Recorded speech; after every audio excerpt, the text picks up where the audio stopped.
As a former city council member many moons ago, I came to this issue in a very personal way. I was in this place. I was just elected, and I was faced with the decision whether to have an abortion or not. And I chose to have an abortion. I walked proudly into Planned Parenthood.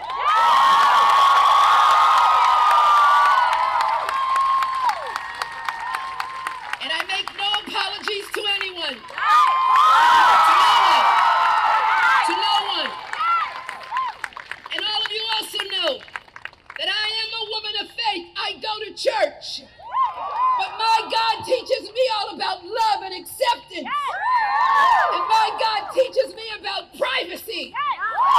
And my God says that you've got to make the best decision for your body and your life.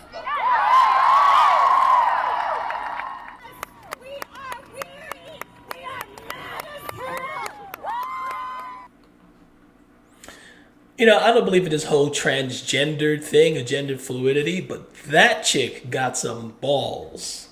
We'll talk about it.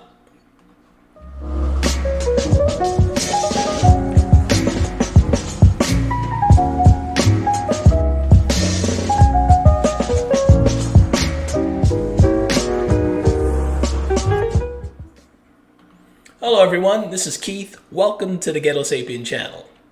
That, my friends, was Letitia James, the New York State Attorney General, invoking God and her, whatever she learned from God. I don't know what God she's talking about that it's about her body and making herself feel good and looking out for herself. And I don't even know what to say about that, man. That really does take a set of balls to go out there and invoke the name of God when you're ending a life that you brought into being, and you're pointing to God and going, He supports that. Woo! Wow. Anyway, I also thought an added bonus was the chorus, the crowd cheering in the background sounded mostly like women. They must have also sounded like the Roman Colosseum when the early Christians were fed to the lions.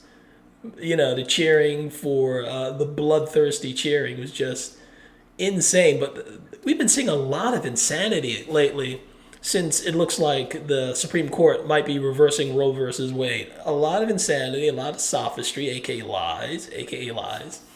One of them is the fact that Letitia James is upset. She's in New York State. New York State, just a year or two ago, was celebrating their new law that they passed where you could get an abortion unquestioned from conception all the way up to cresting. And you don't even need a doctor to do it. It could be a nurse. Who knows? In New York, it could be anyone just passing by your hospital room or whatever. They were so proud of that they lit the Empire State Building up in pink as in celebration. Do you think that state is going to just give up abortion because Roe versus Wade is reversed? There's no way. All reversing Roe versus Wade will do is to make it so states can make the insane choice like New York is making, or something like Alabama that's saying, well, you got 15 weeks and then that's it.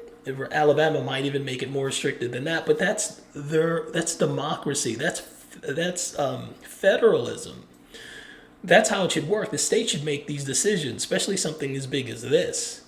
These life or death decisions. It should not come from 9 people who just pass it on down to everybody, and everyone has to go one way or the other. And that's just not the way to do it. We're the United States of America. We should all have our options and our choices. That is being pro-choice. Being able to choose which state you live in and vote for how you want the abortion laws to work in your state. I think one of the driving factors behind abortion and all this anger and vitriol that's coming out to the surface that I think is very important for people to see is I think some of it's envy. I think there are some women who are envious of the fact that the responsibility and the risk and the obligations are not the same between men and women when it comes to having casual sex. Men by nature are not as bound by pregnancy as women are. Obviously, I mean, women, they have the child. They have 9 months of gestation period, so that's an effect on their lives. There's also all the inherent risks that come with pregnancy.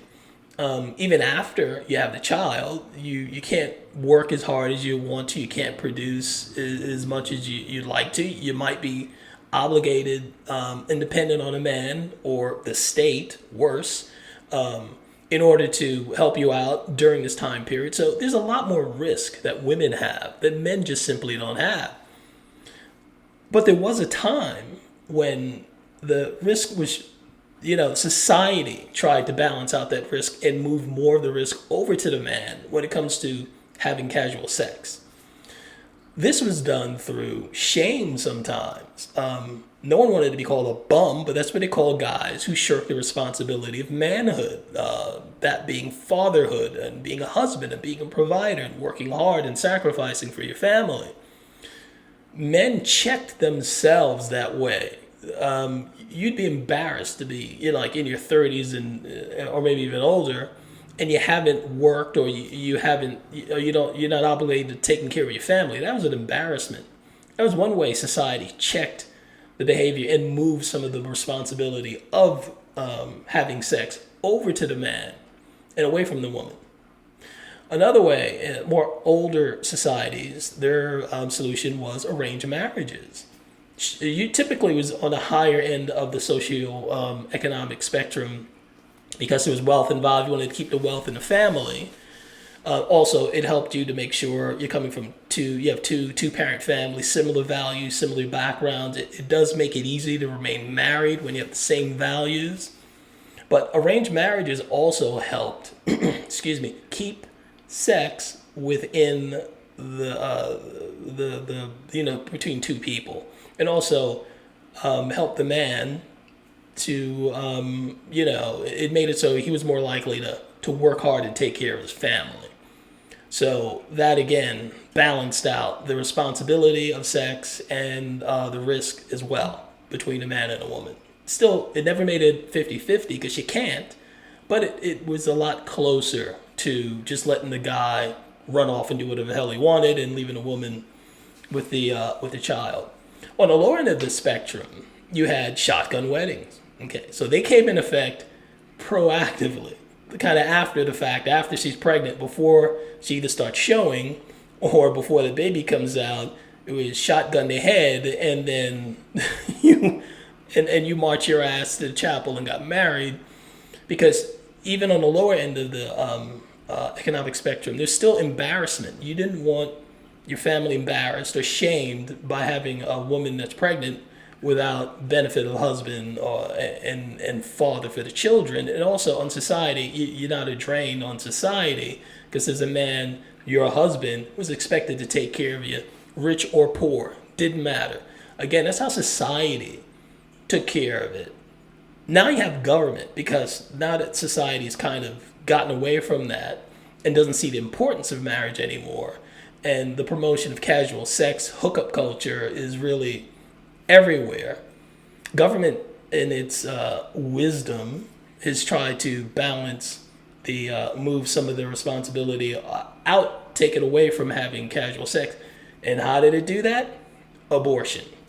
So this way, nobody's obligated to the child. Not the woman, not the husband. Not the husband. Not the woman, not the man. Nobody. You just get rid of the kid, and now everybody's happy, supposedly. That's government solution. Just kill it.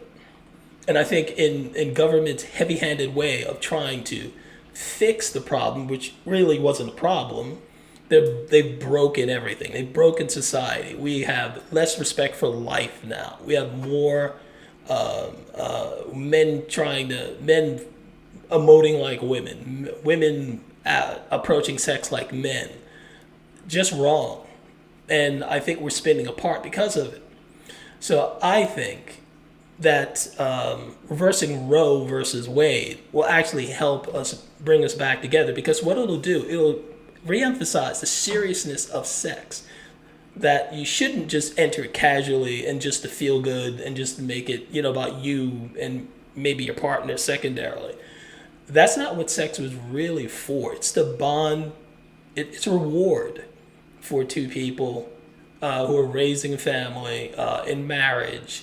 It keeps you together, basically. I think to trivialize it is to, when you're jumping from bed to bed, and on top of that sin of jumping from bed to bed and having no obligation, now you have a dead child. Thank you, government. I mean, what a horrible, horrible solution to this. I think, again, if we reverse Roe versus Wade, we bring back a little more seriousness to sex, and it makes you, I think it would make young couples think twice about being casual about the whole thing. We need to move the responsibility and the risk of casual sex, take it off the innocent child and put it back where it belongs, between a man and a woman who's engaging in this behavior. But that's my take on this. What's yours? Like, comment, share, and subscribe.